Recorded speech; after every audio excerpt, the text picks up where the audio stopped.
Многие считают, что успех в корейском шоу-бизнесе – это всегда история Золушки, выросшей в нищете. Но что, если я скажу вам, что некоторые ваши кумиры могли бы купить собственное агентство еще до дебюта? Сегодня мы сорвем маски и покажем 10 звезд, которые родились золотой ложкой, но выбрали пот, слезы и бессонные ночи ради мечты.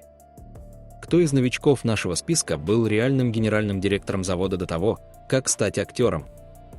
Смотрите до конца, эти факты перевернут ваше представление о них. Открывает наш список человек, которого вы, скорее всего, знаете как гения комедии или, возможно, как худшего мужа из хита «Выходи замуж за моего супруга». 37-летний Ли И-гён сегодня – звезда первой величины, но его старт был настолько суровым, что в это сложно поверить. Дело в том, что его отец Ли Ун-бом – бывший генеральный директор промышленного гиганта LG Innotek. Казалось бы, с таким тылом можно жить в роскошном пентхаусе и ездить на спорткаре. Но реальность Ли И-гёна была совершенно другой. Когда он решил стать актером, то не получил от влиятельной семьи ни копейки. Он жил в крошечной, душной каморке на крыше, в типичном бедном районе, который мы часто видим в дорамах. Чтобы оплачивать курсы и еду, он работал в прокате DVD-дисков и комиксов. И-гён вспоминал, как зимой ездил на дешевом подержанном скутере, промерзая до костей, просто чтобы добраться до работы. Он выбрал этот путь осознанно. Ему было важно доказать отцу и самому себе, что он чего-то стоит без громкой фамилии и корпоративных связей. И глядя на его фильмографию сегодня, можно с уверенностью сказать, он выиграл эту битву.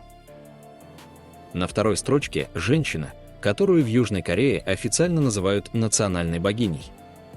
Ким Тхэ-хи – это тот редкий случай, когда природа дала человеку все – и невероятную красоту, и острый ум, и, как выяснилось, богатое наследство.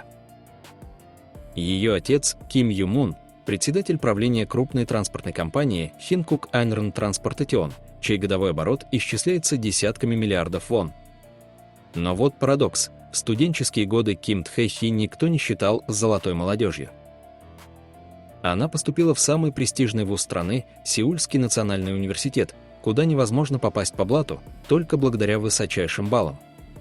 Она выбрала путь образования и таланта, скрывая статус своей семьи, чтобы ее ценили за личные достижения, а не за отцовские деньги. Третьим в нашем списке идет Пак Хён Шик. Вы замечали, как органично он смотрится в ролях богатых наследников, будь то в «Наследниках» или в «Силачке до Боннесу»? Секрет прост, ему не нужно играть аристократизм, он у него в крови. Его отец занимает высокий пост в совете директоров BMW Корея. Родиться в такой семье значит иметь открытые двери в любой бизнес. Однако Хён Шик выбрал, пожалуй, самый изнурительный путь к славе – путь айдола. Прежде чем стать актером, он прошел через жесткую систему тренировок, жил в общежитии и терпел неудачи музыкальной карьеры. Он не использовал связи отца, чтобы срезать углы. Все, что он имеет сейчас, любовь фанатов и главные роли, это результат его личного упорства, а не влиятельной фамилии. Четвертую позицию занимает человек, который сломал все стереотипы об актерах. Сон Сок-гоу ворвался на экраны с брутальными ролями в «Криминальном городе» и «Моем дневнике освобождения». Глядя на его потрепанных жизнью персонажей, трудно поверить, кем он был в реальной жизни. До того, как стать звездой экрана, Сон Сок-гоу занимал кресло реального генерального директора крупной компании «Гамт», которая производит станки и поставляет их в 10 стран мира. Оборот его бизнеса составлял около 5,5 миллиардов вон. Представьте, у вас есть успешный бизнес, статус и деньги, но вы бросаете все, чтобы ходить по кастингам и играть эпизодические роли. Сон Сок-гоу выбрал искусство вместо гарантированного богатства, доказав, что страсть к кино для него важнее кресла руководителя. На пятой строчке – звезда легендарной группы Girls' Generation и великолепная актриса Чхве Суйон. Мы привыкли видеть ее на сцене, но мало кто знает, какая мощная династия стоит за ее спиной. Ее дед был главой знаменитого архитектурного бюро, которое спроектировало, например, Сеульский центр искусств, одну из главных культурных достопримечательностей столицы. а ее отец возглавляет крупную торговую корпорацию. Семья владеет несколькими роскошными виллами в Чхандамдоне, самом дорогом районе Сеула. Суйон могла бы никогда не работать и жить жизнью светской львицы. Но вместо этого она выбрала адский труд трейни в SM Entertainment, годы тренировок, диеты и жесткая конкуренция. Она доказала, что ее место на Олимпе славы заслужено талантом, а не фамилией дедушки. 6-ю строчку занимает любимец публики Чон Хэ Ин.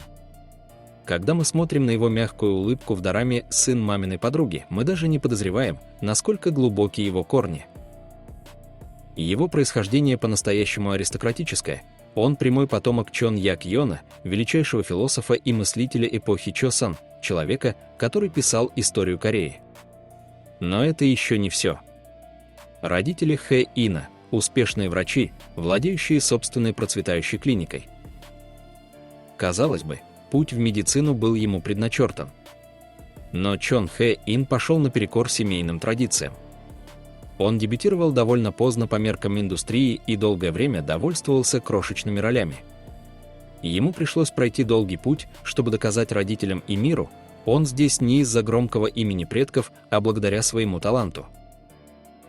На 7-м месте загадочный и гениальный Кан Дон Вон. Этот актер – живое воплощение идеального мужчины, которого в Корее называют Омчина. У него IQ 137, и он закончил престижный университет с дипломом инженера-механика. Но самое интересное скрывается в его семейном древе. Отец Кан Дон Вона – вице-президент гиганта SPP Heavy Industries, одной из крупнейших судостроительных компаний мира. Речь идет о бизнесе мирового масштаба. Кан Дон Вон мог бы стать топ-менеджером в корпорации отца, но вместо уютного кабинета он выбрал съемочную площадку. Он известен тем, что избегает публичности и выбирает самые сложные, нестандартные роли, чтобы дистанцироваться от влияния отца. Он хочет, чтобы зрители видели в нем актера, а не наследника промышленной империи. 8-е место занимает талантливый Юк Сон Дже. Мы полюбили его за роль эксцентричного племянника в «Гоблине», но мало кто догадывался, что в жизни он еще богаче, чем его персонаж в дораме.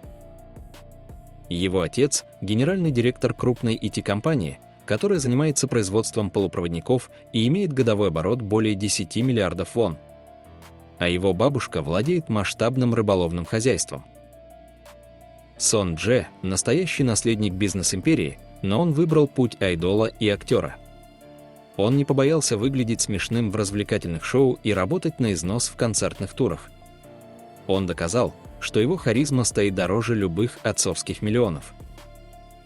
На 9-й строчке – человек, чье имя само по себе стало брендом.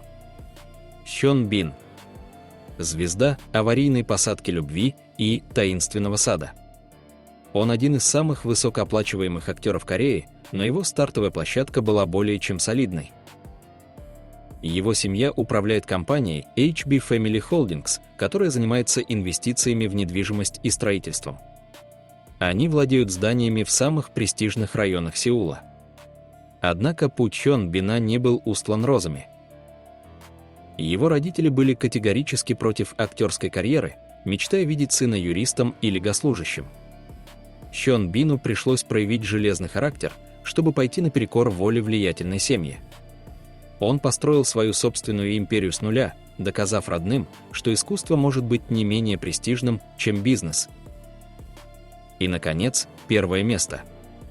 Король среди наследников – человек, чье состояние стало легендой К-попа, Чхве Шивон из Super Junior.